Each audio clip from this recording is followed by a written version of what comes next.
Right, you guys, we're so close to the end of the miraculous journey of Edward Tulane. And I really, really hope, I'm hoping for a win for Edward. Whatever that may be. Let's hope that I know what it is because I've read it, but I hope it comes soon. So, look how much we have left. Read all this. Only have this much left. So, chapter 24. Bryce came back, checked up on Edward and Lucius Clark. I guess he is essentially, he's a businessman.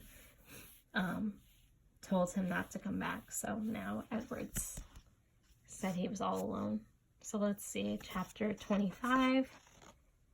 I don't see him here. I just see a bunch of really fancy dolls. Technically, of course, he was not alone. Lucius Clark's shop was filled with dolls. Lady dolls and baby dolls. Dolls with eyes that open and close, and dolls with painted on eyes. Dolls dressed as queens, and dolls wearing sailor suits.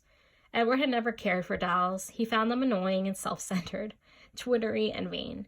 The opinion was immediately reinforced by his first shelf mate, a china doll with green glass eyes and red lips and dark brown hair. She was wearing a green satin dress that fell to her knees. "What are you?" she said in a high-pitched voice when Edward was placed on the shelf next to her. "I am a rabbit," said Edward. The doll let out a small squeak. "You're in the wrong place," she said. "This is a shop for dolls, not rabbits." Edward said nothing. "Shoo," said the doll. "I would love to shoo," said Edward, "but it is obvious that I cannot." After a long silence, the doll said, "I hope you don't think that anyone is going to buy you." Again, Edward said nothing. "The people who come in here want dolls, not rabbits. They want baby dolls or elegant dolls, such as myself. Dolls with pretty dresses, dolls with eyes that open and close."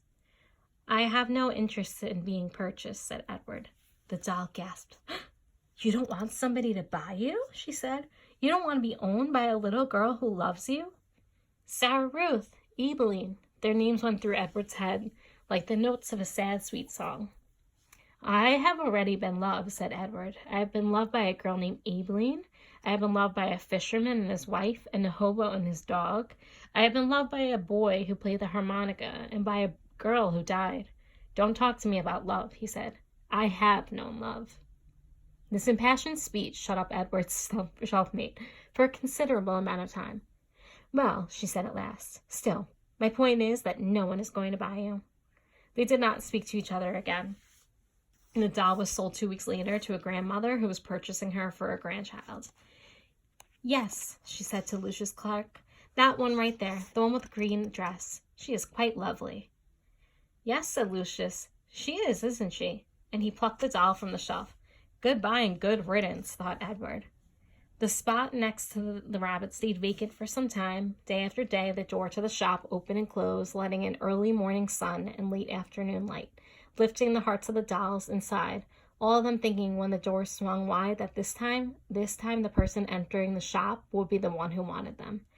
Edward was the lone contrarian. He prided himself on not hoping, on not allowing his heart to lift inside of him. He prided himself on keeping his heart silent, immobile, closed tight. "I am done with hope," thought Edward Tulane. And then one day, right before he closed the shop, Lucius Clark placed another doll on the shelf next to Edward. All right, that's chapter 25. See you for the next one.